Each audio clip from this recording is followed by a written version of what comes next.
Hi guys, so I'm going to include some of the links below to the creator of the story, as well as some of my own sort of personal links, just for socials and stuff, but I just wanted to get that out of the way. All credits goes to Chris Phoenix, great writer. But yeah, anyway, without further intro, enjoy the story.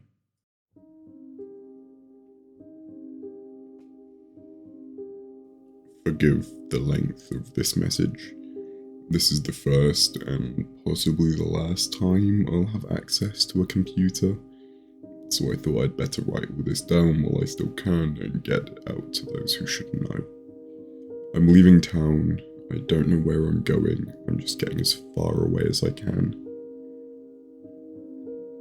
Okay, so as some of you may know, I took out a loan and opened a little auto shop just over a year ago. Business has been going decently well. I can't complain, and I've always been grateful to all of the customers who would come exclusively to me when God knows there are so many established places in town. I've been doing well enough that I was able to hire on my buddy Neil a few months ago. He's been working really hard and helping out really well, as I always knew he would. Well, I needed to take a day and go to a Lamaze class with Rebecca last month, so I entrusted the shop to Neil for the morning and most of the afternoon. That's the day I think everything started. When I got back, he seemed to be in a stupor and was covered in oil.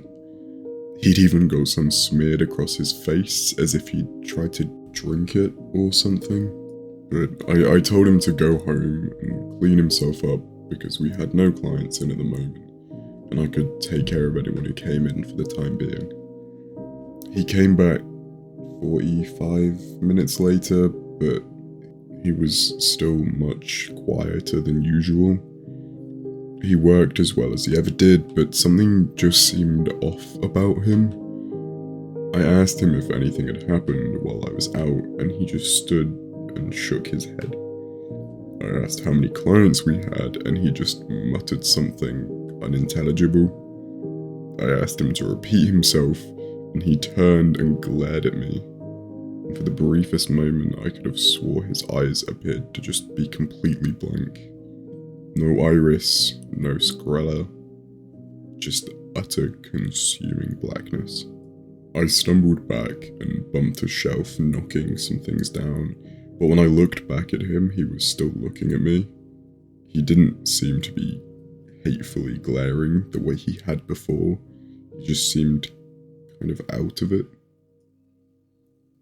Just a couple, he answered. Some women, and then a tattooed biker type looking dude.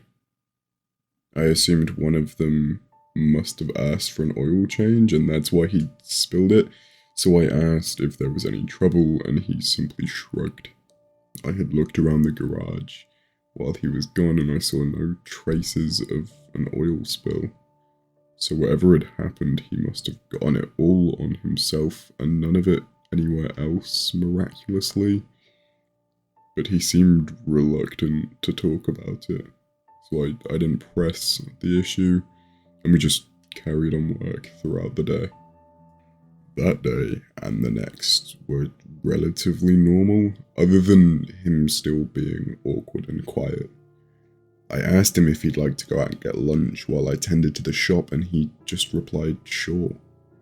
When he came back, I was busy doing diagnostic for a client, so he put the food on the counter in the office to wait for me and went ahead and ate. I finished up with that customer. We'd have to keep her car overnight to figure out why it kept dying on her, so I asked Neil to give her a ride home, and then I went to grab my food. He'd brought me some Chinese food and iced tea, so I opened the soy sauce packets to pour them over the food. And I noticed the strangest thing. It was as if the soy sauce were a living thing somehow. Like spreading out like dozens of squirming tiny black maggots when it fell into the fried rice, burying itself inside. I took the fork and started to scoop out the rice to look deeper, and small, smoky tendrils would rise from the rice occasionally and dissipate. I was incredibly hungry at this point, but I was way too creeped out to eat that, so I chugged it and the iced tea in the garage and decided I'd just wait till I get home that evening to eat something I'd prepared myself. I'd never in my life seen anything remotely like that, and I couldn't even fathom how I would ask Neil if he'd noticed anything similar. As cold and distanced as he'd been lately, I'm sure he'd look at me like I was Looney Tunes, so I shut up about it. That Friday we went down to the old watering hole as we always do, to get some drinks and watch local bands play, and Neil was just as quiet and distant as he's been all week. He's not a bad looking fella though, so despite him not really going out of his way to speak to anyone, a woman went over to where he was sitting and started talking to him, and they ended up leaving together that night. Monday morning, I tried breaking the ice by asking how the weekend went, and he gave me a nod and muttered, "Alright." I asked him if he got lucky with that young woman I saw him with, and he gave me the smallest grin, which was quite possibly the first grin I'd seen on his face in a week, and said it went well. I didn't pressure him for details. I knew he'd share if he chose to, and his small grin was enough to assure my worries and lend me some hope that he might be back to his old self soon. The day was relatively busy until about 3 PM, where I had finally a spare minute to sit in the office and listen to the radio while I waited on the next client. So there I was, leaning back in my chair with my feet propped up on my desk when I swiveled around and looked at my bulletin board that sits behind my head with all manner of clippings and papers stuck to it. I had a few Sunday comic strips such as Garfield and Calvin and Hobbes that I'd read maybe 100 times since I'd opened shop there, but that day something was different. The first panel seemed normal, but in each subsequent panel, inky black tendrils crept out from the edges of the frame and from behind the characters. Blood dripped from the ears and the eyes and sometimes even the noses, and in each of the strips, one of the characters would say, "He comes." I sat staring for a moment in astonishment before I realized the tendrils were moving, and each of the characters' heads were turned ever so slowly towards me, and I threw myself back away from the bulletin board, sliding over my desk and onto the floor. I ran out of the garage and yelled for Neil. I could not be the only one to see this. To my surprise, he had gone, and so I hesitantly walked back into the office and peered inside. The comics were still corrupted, but they no longer appeared to be moving. I crept over to it and reached out to pluck one of the comics free, when I noticed the inky black tendrils started to seep across the page towards me. When my fingers were at least 3 times as fast as they'd moved before, I jerked my hand away. Nothing good could possibly come from letting that blot of ink touch my skin. Of course, I ripped the entire bulletin board down, burned it in a tin trash can out back, and never spoke of it again. That night, I went home and my wife was already in bed, fast asleep, and my mind was racing and I couldn't even bring myself to eat dinner that night. With no one to vent my worries to, I fell into a restless sleep and kept awaking to a nightmare after nightmare seemingly every hour of the night, until I just gave up on sleep entirely.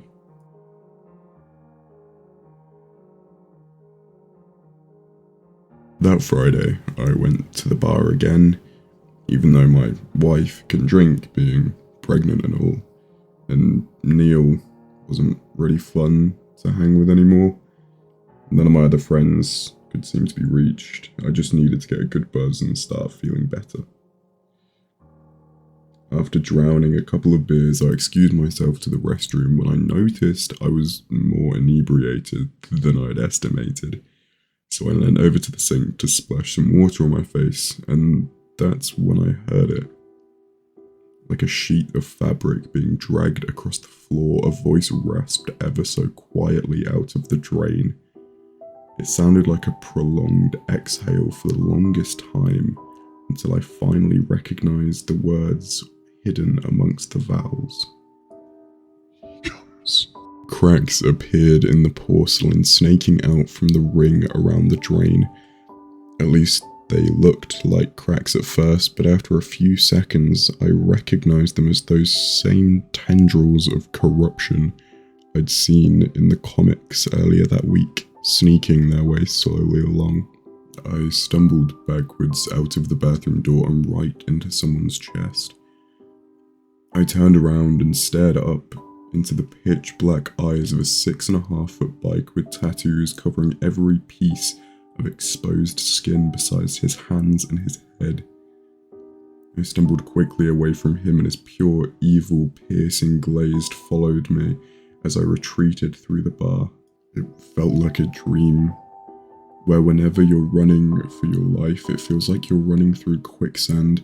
And as I walked across the room, I noticed the biker wasn't the only one staring at me.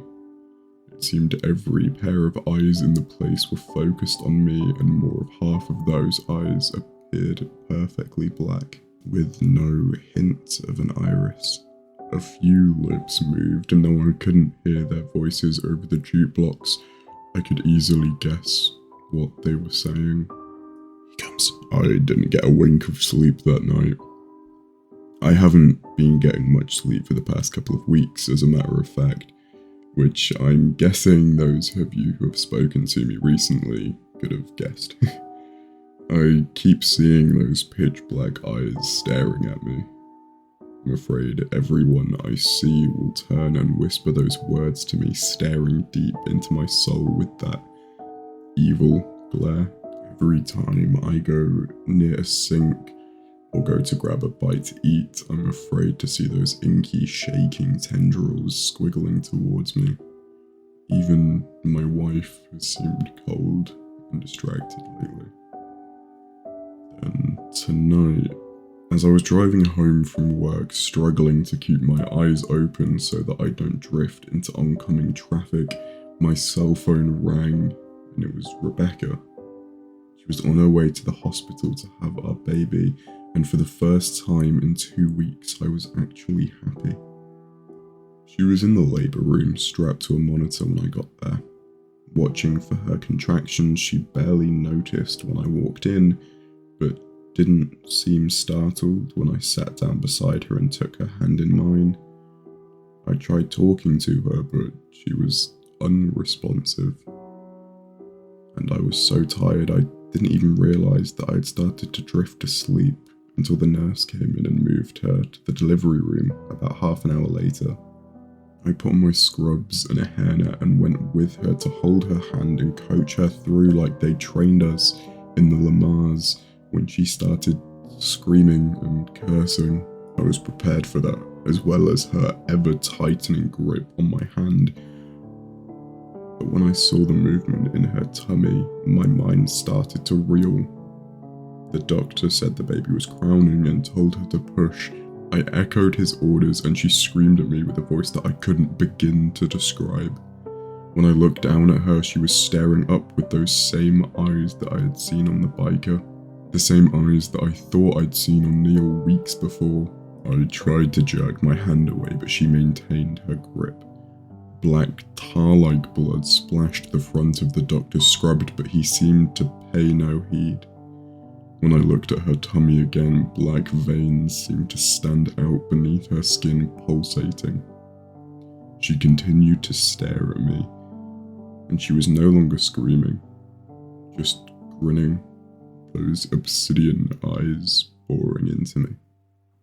To invoke the Nesperidian hive mind of chaos, She breathed in a raspy voice.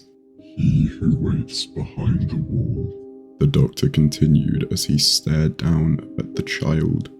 My child, lying silently, cradled in his blood-stained hands.